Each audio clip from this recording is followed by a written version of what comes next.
Hello everyone, Shintobean here, playing some more Warhammer Combat Cards, Ranked Mode. We're about 2 days away from the end of the season, and normally I don't actually try this hard in Ranked. I don't think that the rewards within Terra are really worth the amount of effort it takes to achieve them, but this season, just for fun, I'm seeing how far I can get. This is where my factions are at. Tyranids at the top thanks to the Tervigon, and followed by Eldari, Orcs, and Tau. So in this match, I will be playing once again as the Tervigon, as it is my highest ranking faction. So it's the same build that I used the other day when playing against Codex Creep. So just going to go ahead and deploy and see who we're up against. And I'm curious to know what the size of the pool is in terms of which player you can get matched up against once you get, beyond like 3,000 trophies. Here we are up against MadEmp. This guy is a developer. He used to be just a normal player like you and me, but now he's actually playing a huge role in determining, about the balance changes and new cards and stuff. So it's always fun to see, to read his developer blog.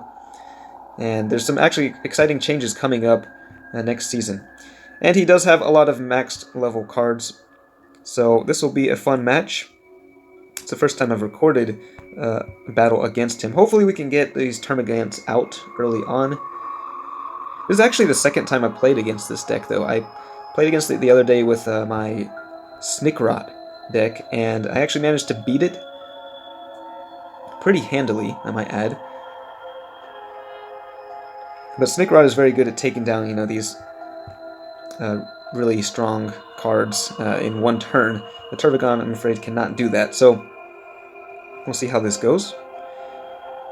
And I guess we'll put down the Hive Crone. I think this is going to be a bit more of a challenge here.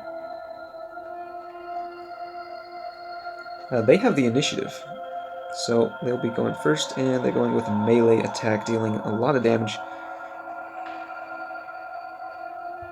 Okay, the Inspiring Presence. They are stacking Inspiring Presence here, though, which is not ideal for them.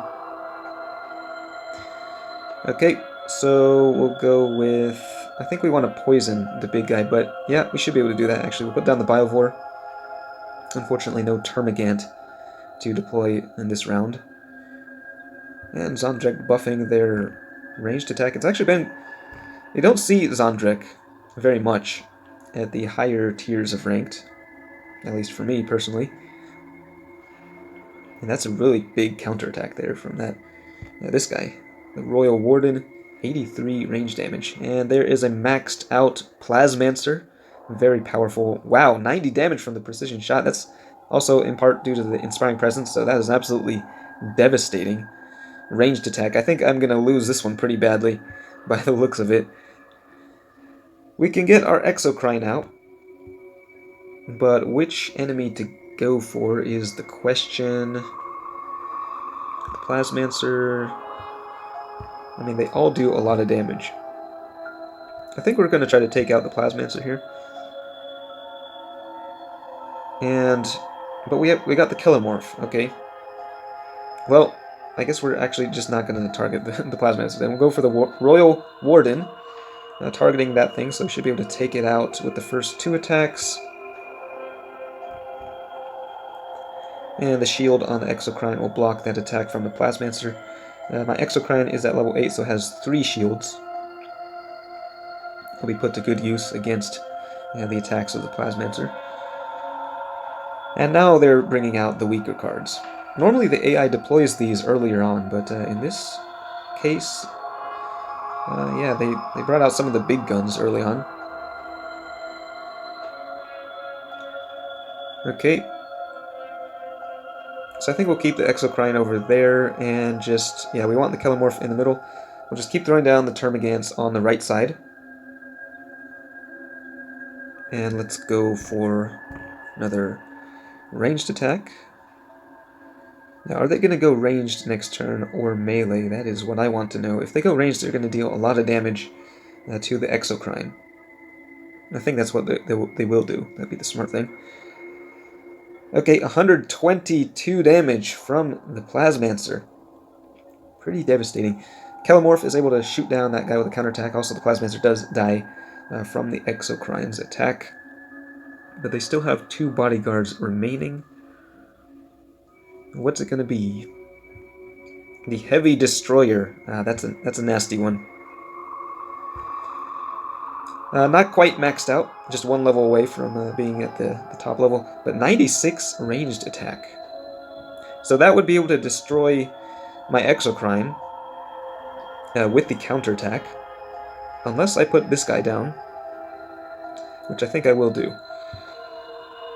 I'll put that guy down just so he can survive, the Exocrine can survive that first attack, although they'll just probably go, I mean, they could go either ranged or melee next turn and still destroy me. That is such a strong card. For a very low cost in points. It's definitely one of the better Necron cards. Now if they go melee here, actually the Exocrine would survive. But no reason to do that. They continue with the ranged attack and blow everything I have out of the water. The Biophagus just barely hangs on there. Okay, so finally... Well, actually, we kind of have to deploy our Warlord now. And... Okay, here comes the Warlord. Tervigon on the field. And we'll put the Termagant over here, I think. Yeah, the Psionic Blast, I'm hoping, can take out their Overlord on the right side. They have 1 bodyguard left. What was it? I can't remember what it was. Does the Biophagus have enough? Well, there's the poison. Oh, it does have enough, though. That's good. Alright, we're going with the ranged attack.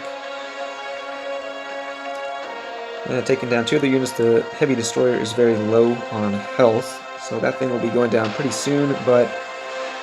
And we have a pretty good ranged, not ranged, but psychic attack charged up. There it is. The Deceiver on the field with his outflank. And Zondrek is also going to be deploying. But he's immediately going to be withdrawing from the field. Well, actually, not immediately. I guess once our counterattack goes off, the Tervigon has all 3 attack types, so... Yeah, he will be replaced by his bodyguard, Oberyn. Which is unfortunate, actually, because normally we'd be able to destroy that Heavy Destroyer with the next Termagant's Precision Shot, but the bodyguard there is going to be taunting, preventing that from... Actually, no, it's not, because of the Psionic Blast. We're still good to go. Okay, we got Psionic Blast, and we have our Psyker, which is good. Necrons don't have any countermeasures against Psychic, so that will work out for us. Now, which attack type to go for here? Alright, Psionic Blast going off from the Tervigon, taking down the Heavy Destroyer. And we got the Termagants walling off the Deceiver, so we're going to get outflanked, though, once Zondrek deploys again. So that's going to further reduce the Psychic attack, so I'm thinking... Actually, I'm not sure what... Is it better to go melee? Well... I think we'll just go with the Psychic attack. So take down that guy and... Oh, actually we're not. Oh, but the poison. It's very high level. Because he's a maxed level, I guess the bodyguard had the highest, like a tier 4 taunt, which greatly reduced the damage there. But they have a really big melee attack charged up. They're going with ranged for now, but this is going to be another close match. Tervigon counterattacking there. Do they have enough to destroy me with their next melee attack is the question. 44 times, what, about 2.5?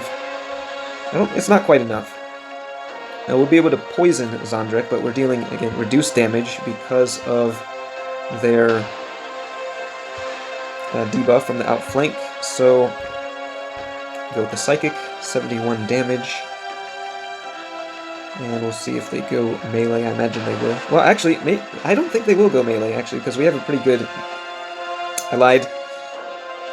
They did go for the melee. They just want to deal as much damage as possible. I was thinking that's actually not very smart, because you can see here with our counterattack, we've gotten them down to lethal range, but I suppose going ranged wouldn't have really helped their cause either. So, Tervigon managed to win here against MadEmp. That worked out very nicely. It was a pretty close match. Finish off with a melee attack there. But yeah, again, the Tervigons just holding down the lanes and stalling for long enough to just for our other units to work down the bodyguards, get the warlord on the field, and take it down with those psychic attacks. Okay, I did actually lose one game earlier with the Tervigon, so I mean, it's not invincible. And Snickrot also, I had a lot of success with boss Snickrot for the orcs, but he started losing matches as well. So it's a little bit tricky. It's kind of a roller coaster. Once you get to this point, you win some and then you start losing, and you don't really climb very much in terms of total trophies. But that is how it's going for me in ranked mode. Let me know what has been working out best for you and how many trophies you're at.